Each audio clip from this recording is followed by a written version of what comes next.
Bom, chegou a hora. Esta é a última edição da terceira temporada do 4x4. Vamos dar uma paradinha a partir de hoje. Então, última resenha cultural do ano. Vamos lá.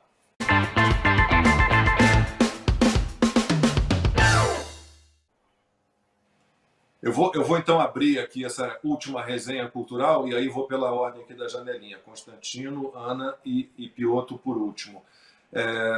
Ô, Ana, será que a gente faz aquela piada ou vai dar problema? Não, né? Melhor não, né? É porque eu sempre fico tentando arrumar uma dica que tenha a ver com um dos assuntos ou o assunto principal do programa. E me veio um filme à cabeça. Só indica, não precisa fazer analogia nenhuma, só indica o filme. Ele um também, filme que eu vi lá tanta... quando eu era adolescentezinho.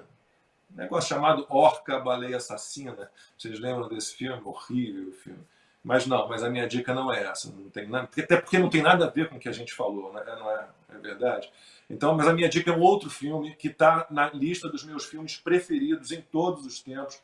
Estou aqui com o Constantino, que é baterista e também gosta muito desse filme, que é o Whiplash, Em Busca da Perfeição.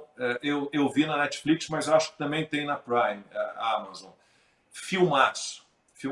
A história de um menino, estudante de música, um baterista apaixonado por jazz, e ele é obsessivo, ele quer ser ele quer ser fantástico, ele quer ser o melhor, ou um dos melhores bateristas de jazz da história. É uma obsessão que ele tem, e ele vira aluno nessa escola de música, uma das melhores dos Estados Unidos, de um professor completamente pirado também, sádico, que exige dos alunos num nível absurdo, né, que os agride verbalmente, fisicamente, arremessa objetos, agride os alunos, né, os forçando a sempre tentar mais e mais e mais para chegar perto da perfeição. Tem inclusive um caso de um ex-aluno desse professor que é citado no filme, que comete suicídio diante de todo esse assédio, toda essa pressão desse professor.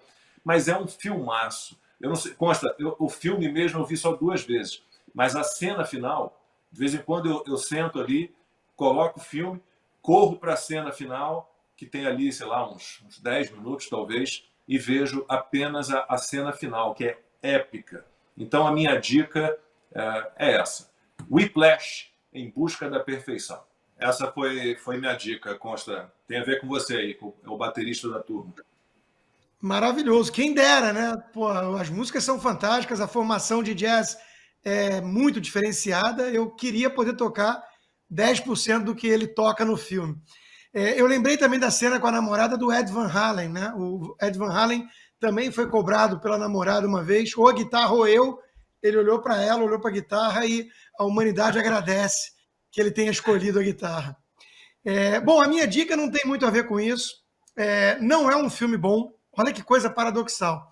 Não é um filme bom. É um filme muito aquém do que poderia. Meio comédia pastelão, assim, americana. Uma coisa que eu não curto tanto. Mas por que eu estou recomendando? Porque é um esforço que o Daily Wire está fazendo para tocar em pontos sensíveis e fazer humor com as vacas sagradas, que é o que o humor deveria fazer sempre e está proibido de fazer no mundo woke, né? Então, é Lady Ballers, o primeiro filme de comédia aí da turma do Daily Wire, que os próprios comentaristas e executivos do Daily Wire, como principalmente o Jeremy Boring, que é o cofundador e co-CEO, é o principal ator do filme, né? Eles fizeram tocando na ferida da ideologia de gênero, principalmente naquilo que é tão caro à nossa amiga Ana, né? A ida dos homens, Lady Ballers, para o esporte feminino, para destruir de vez o esporte feminino. Tá aí. Olha, eu tô rindo porque eu tô rindo porque é tragicamente verdadeiro isso, viu? É tragicamente a realidade do esporte feminino. É inacreditável Ana, que nós chegamos aqui. Esse foi o meu ponto. Deveria ser apenas uma comédia pastelão. E é o que está acontecendo no mundo real. Então a mensagem do filme é muito importante. Sobra para Disney, sobra para Dave... Como é que é o nome daquele que faz o blog da Bud Light? Sobra para todos eles, né? A mensagem é muito importante e tem um final que eu não vou dar spoiler, que é bonito. O filme em si, nota 6, vai. O filme é meio bobo, produção amadora. Mais, consta. Tá valendo pelo esforço.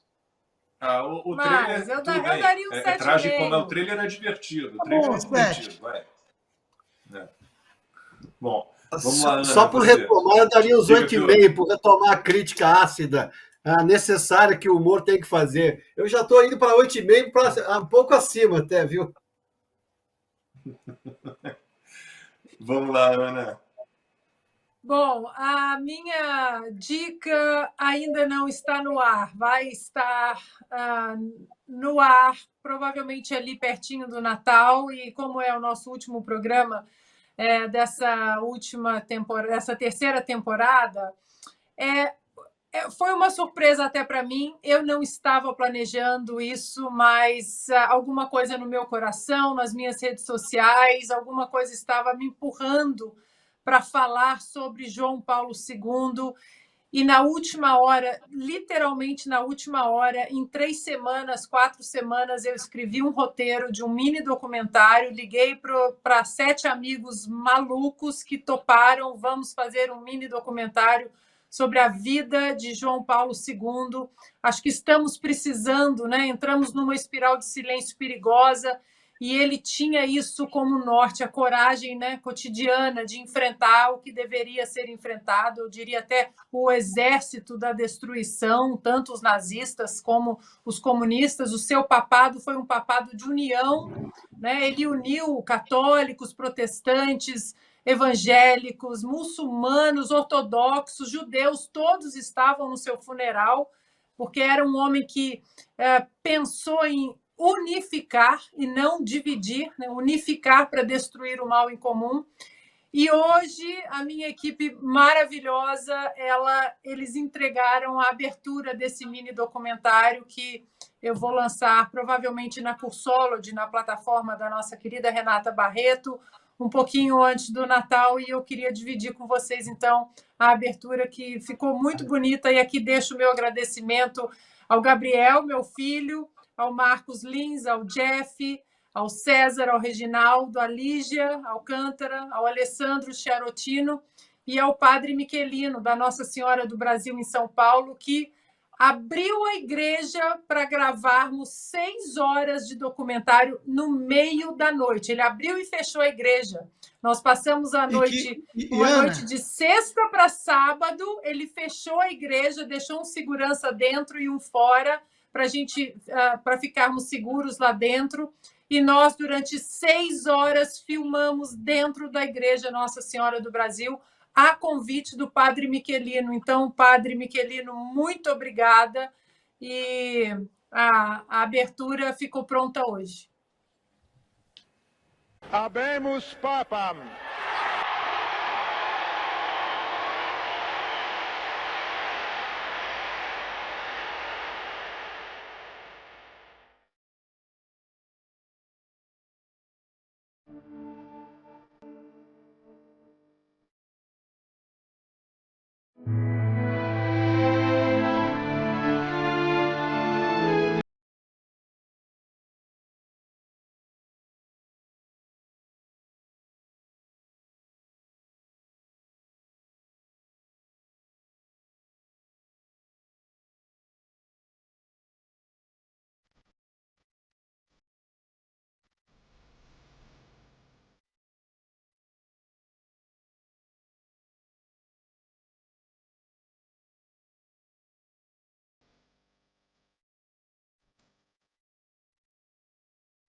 Non abbiate paura.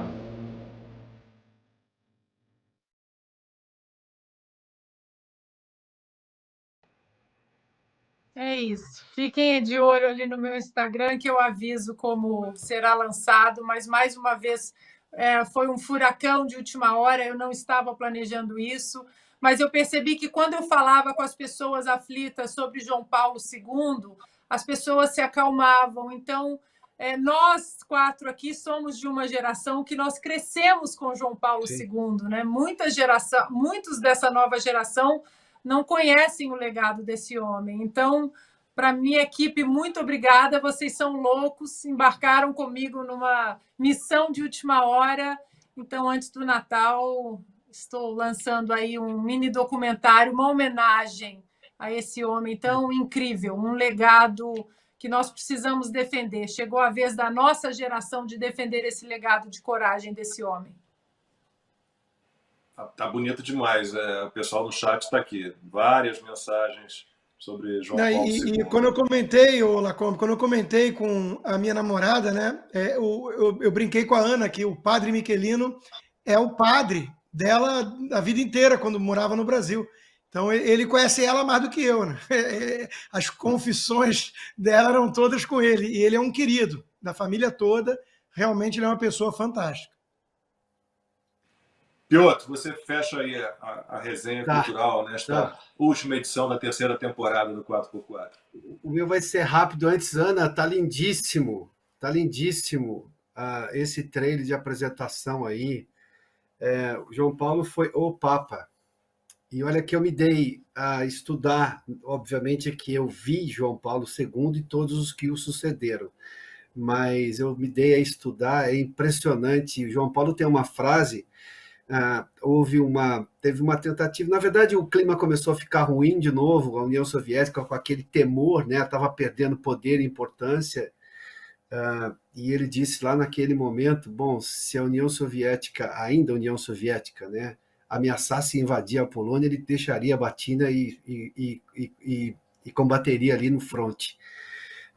O Lacombe me informaram que a minha dica de hoje, porque eu vi esse documentário hoje de manhã, eu tinha visto durante a semana, acho que ontem, na verdade, antes de ontem, sexta-feira, que são Vozes da Segunda Guerra, é um assunto que eu tenho predileção, está no Netflix, é um documentário, você indicou isso na semana passada. Então, tem um outro filme que também é de guerra, embora estejamos no Natal, mas tem uma cena no filme que eu confesso a você, são 2 cenas ali que eu nunca me esqueço. Me veio agora, não vou ter o trailer para mostrar, mas é um filme que é estrelado pelo Mel Gibson.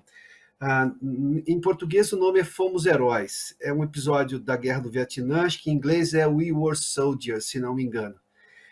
E tem uma cena ali, bom, estamos muito próximos do Natal, mas tem uma cena ali que ele replica um lava-pés, que obviamente é uma cerimônia da Semana Santa, no momento em que os soldados todos ali estão fazendo um treinamento para ir para o Vietnã, quem usou um coturno e ficou horas e horas com o coturno molhado porque atravessou uma região alagada, sabe como é que o pé fica depois, e ele faz cada um a cuidar dos pés dos outros. O Mel Gibson é um sujeito católico, nós sabemos disso, e ele consegue usar um episódio de guerra para fazer uma cena de uma ternura gigantesca. Ainda nesse filme, obviamente que o exército americano ia informando quando as pessoas morriam, a família de que, né, sobretudo as esposas, daquele pelotão que ele comandava, e tem um momento ali no filme que a mulher dele fala assim para o exército, deixa que eu entrego as cartas. Porque, óbvio, o entregador do exército ia lá, entregava uma carta, eu lamento, e não tinha muito o que dizer, era quase uma formalidade. E tem essa preocupação, sabe, esse cuidado de humanidade, mesmo num momento como esse. Eu digo que filmes de guerra têm tanta humanidade, as pessoas não gostam de ver filme de guerra. Não, se você olhar com carinho, você vai... Esse We Were Soldiers, ou Fomos Heróis, é lindíssimo. Além do que, e é uma coisa que eu adoro em cinema, a fotografia é muito bem feita, né? Tem momentos ali que só tem expressão facial, da entrega da carta da esposa do Mel Gibson, né? Rezando para ele voltar. Isso não é spoiler, porque ele volta, mas enfim, mas tem uma série de outras coisas ali que eu não vou contar no filme, e ela, quando vai entregar, elas simplesmente contracenam sem uma palavra, são só expressões faciais de quem está recebendo a carta, porque o marido morreu, e ela que está entregando a carta para, digamos, tornar mais humana essa comunicação, mais empática, né? E há uma troca de imagens assim lindíssima, assim, um cuidado, uma ternura do diretor. Quando a gente vê Hollywood fazendo algumas coisas de lacração, Hollywood sabe como fazer bem feito. É só voltar e olhar para trás, porque Hollywood sabe fazer muito bem feito, né? Não precisa dessa lacração para tentar impor agendas. Não, as pessoas, primeiro, elas são inteligentes, elas vão entender o que você quer passar. Mas, enfim, não deu tempo, é que me veio à cabeça agora, mas esse filme é muito delicado. Só sobre que o Lacombe já falou disso na semana passada aqui, eu não estava aqui na semana passada, esses Vozes da Segunda Guerra... Foi Ana? Acho que foi a Ana. A Ana gosta de indicar filmes de guerra. Acho que foi a Ana. Eu e Ana temos essa essa predileção. Mas é que esse filme tem um detalhe, essa série são 6 capítulos só, eu já assisti aos 2, eu tenho certeza que os próximos 4 vão ser fantásticos, porque tem um cuidado de pegar depoimentos de todos os lados ali, e são sobreviventes, claro, militares, as imagens recuperadas são de dentro, por exemplo, de um carro de combate, um Panzer, né, o alemão, tem de um avião, da RAF, ou seja, é uma coisa que eu confesso ainda não tinha visto com essa extensão. De novo, é muito bem... Eu acho até, se vocês me permitem, só um comentário rápido, talvez a Hollywood esteja percebendo que precisa resgatar valores. A gente percebeu que teve um tempo aí, houve uma época de filmes de guerra, de falar da Segunda Guerra, da questão do antissemitismo, de tudo que houve, do nazismo e tudo mais. Como isso foi tudo deturpado recentemente por essa agenda woke, né? E essa coisa de que é o coitado que mora ali, o Oscar premiando coisas esquisitas, enfim, acho que voltou essa preocupação em forma de documentário, mas a gente parece que está tendo uma nova visão, né? Uma visão olhando para o passado e trazer isso novamente, que tem gerações que não sabem nada sobre Segunda Guerra, e se não entender um pouco de Segunda Guerra, o mundo que nós estamos hoje foi moldado na Segunda Guerra. Se não entender isso, não vai entender o planeta nunca. É isso. Dica, então, do Piotr, de um filme. Como é que é o título, Piotr? Não do documentário, do filme que você citou, do Mel Gibson. O documentário está na Netflix, é recente agora, chama-se Vozes da Segunda Guerra. E o outro é Fomos Heróis, com Mel Gibson. É de uma ternura, um filme do Vietnã, uma guerra problemática para os americanos, mas incrível como que a arte, a sétima arte, quando quer fazer uma coisa primorosa, ela é o concurso nessa obra. Maravilha, obrigado. E Ana, só para dar uma invejinha, a primeira vez que João Paulo II veio ao Brasil, eu fui à missa rezada por ele no aterro do Flamengo. Estava lá em 1980. Eu tinha 14 anos. Invejinha não, invejona. Fui com minha mãe e minhas 2 irmãs. Fomos à missa. Então, assistimos a uma missa rezada por João Paulo II. O nome do meu irmão, que também, né, já não está mais aqui entre a gente, era João Paulo por causa dele. Então, eu cresci, né, com João Paulo. Nós 4 aqui vimos, né, João Paulo, o amor que ele tinha, inclusive, pelo Brasil, né, o João de Deus, a bênção João de Deus, o nosso povo te abraça, né, foi a música. E depois da morte dele, em 2005, eu mergulhei no legado dele, nas encíclicas, nos vídeos, e aí, para mim, foi um caminho sem volta. Eu não consegui sair nunca mais. Desde 2005, eu absolutamente estou mergulhada no legado. Foram quase 27 anos de papado, e eu percebi que quando eu indico encíclicas dele, vídeos dele, as pessoas se acalmam, o feedback é: eu não conhecia, que olhar, ele tinha uma ternura e um amor que correm através das encíclicas, dos documentos, mas no olhar, né? E eu vejo como ele une, como espíritas falam bem dele, protestantes falam bem dele, judeus falam bem dele. Era um homem de unificar e de encorajar o nosso cotidiano. E eu acho que uma das frases, por isso que é a frase do meu mini documentário, é o título Não Tenham Medo, foi uma frase que ele disse logo no discurso, né, como o primeiro discurso como Papa, em 78, e foi uma frase que correu os 27 anos de papado, não tenham medo, uma frase que é repetida na Bíblia 365 vezes, né? Então, eu acho que é isso que nós precisamos, não ter medo. Quando nós falamos de Segunda Guerra, quando nós falamos de João Paulo, é para que nós coloquemos também em contexto o que nós estamos vivendo, olhar o que aqueles homens passaram, falar, bom, a nossa batalha é difícil, mas não é maior ou igual daqueles homens. Vamos segurar essa tocha aqui, esse bastão, e seguir adiante sem medo. Ana, só contar uma coisa, Lacombe, eu não tive o privilégio que você teve de assistir a uma missa quando João Paulo veio aqui ao Brasil. Eu morava no interior, isso tudo ia ser muito difícil, mas enfim, a cada celebração de missa que eu ia nos finais de semana, minha mãe era regente do coral da igreja, se falava cada dia de João Paulo, e foi uma visita gigantesca aquela dos anos 80, aquilo foi maravilhoso, né? Mas eu fui uma vez, acho que 2011, 2011, se não me engano, fui ao Vaticano e tinha uma exposição de João Paulo II lá.